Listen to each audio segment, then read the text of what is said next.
Zippkits R6 Rigger. It's getting closer. I have the inside with 2 coats of sealer. So that's done.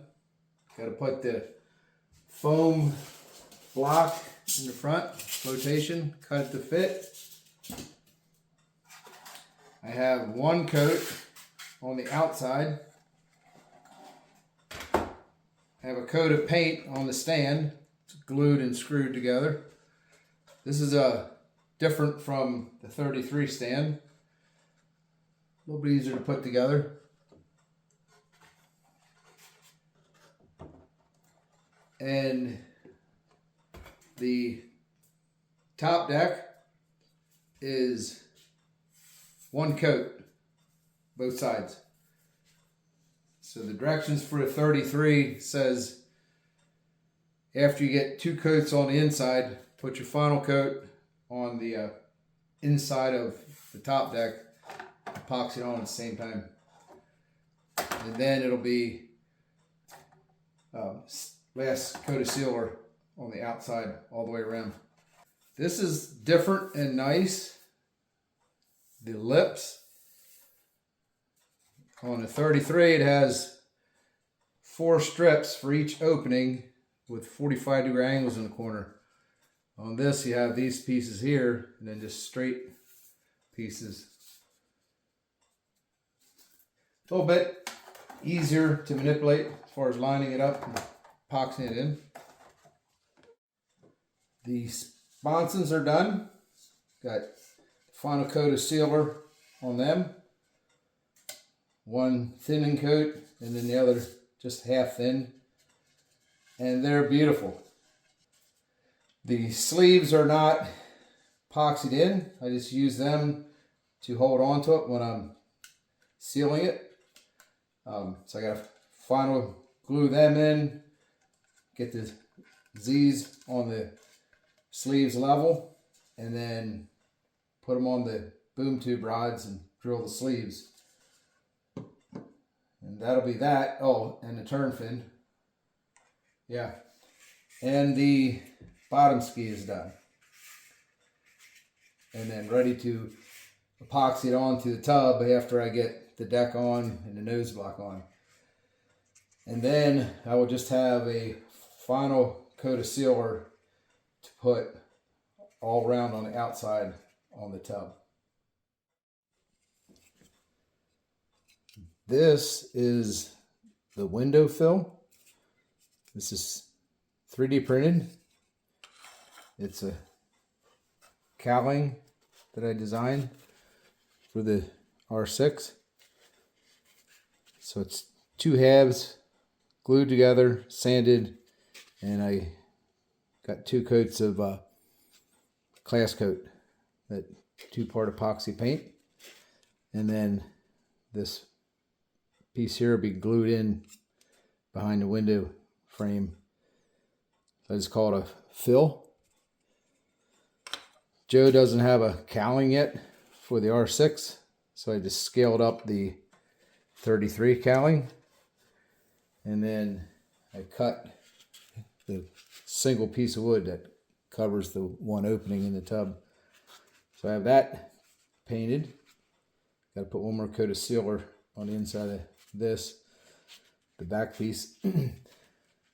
Here's what I do so I can handle this.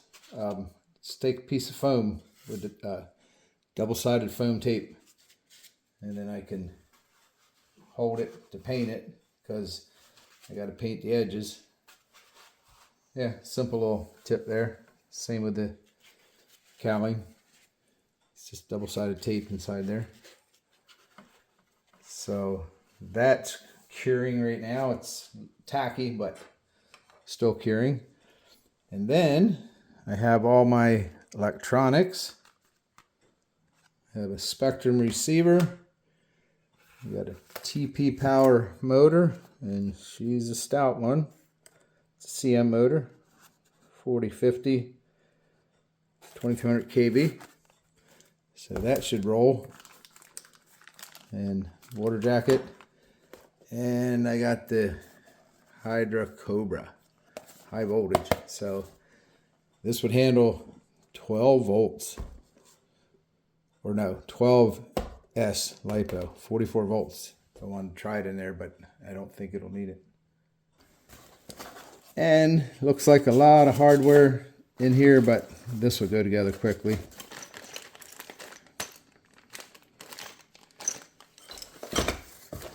Got the servo mount, the stuffing tube, and the flex cable. This was one of the turn fins that Joe sent me, and then this one. But he said he has a new one coming for this, for the R6. So the rudder, everything is a little bit beefier hardware, obviously, for the R6 being a bigger rigger. And I like this, what he did with the strut.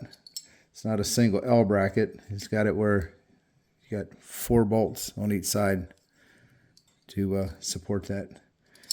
So, yeah, my experience has been with Zippkits riggers. Once you get done with all the sealing and the paint, well, the building and the sealing and the paint, if you're going to put any color on it, yeah, it goes together rather quickly. So she will be getting wet pretty soon. My color scheme is going to be like on my 33, the V2.5, what I call my lightweight saw run scheme. By that I mean you can add a lot of weight with paint, and especially if you use an epoxy paint. So what I do is, like on this piece of plywood goes on the back, I put 1 coat of the sealer on the side that's painted white, and because it's 2-part epoxy paint, the paint itself is my second coat, and I still have to put the second coat of sealer. So I have no more weight on the boat than if I had it no color at all. So the opening, the back piece, the cowling be white, and then I'll taper down a white, so basically be like a white stripe down the middle, and then I add coloring with my lettering. So that's what I do for a boat to keep the weight down. You can see here on the 33. So these are decals I make on a Cricket, and it adds quite a bit of color. But that simple single white stripe down the middle and the decals, lettering. So that's the last of it. As far as paint goes, be the final coat of sealer. Just tape it off with a stripe, seal it, and then paint the rest of the stripe, the white stripe that I go down the middle. Might be a small thing, but the thing about weight, it adds up. You put weight in the boat, it doesn't come out of there. Like, I don't put big, if you look down in the corners, I use just enough to get a full joint. Very careful applying my epoxy, and then whatever flows in there when you're sealing it. So you can see there's minimal fillets in the corners. I don't think a fillet makes it that much stronger. Put it this way, it's not worth the weight in the boat. So yeah, she's getting close to a maiden.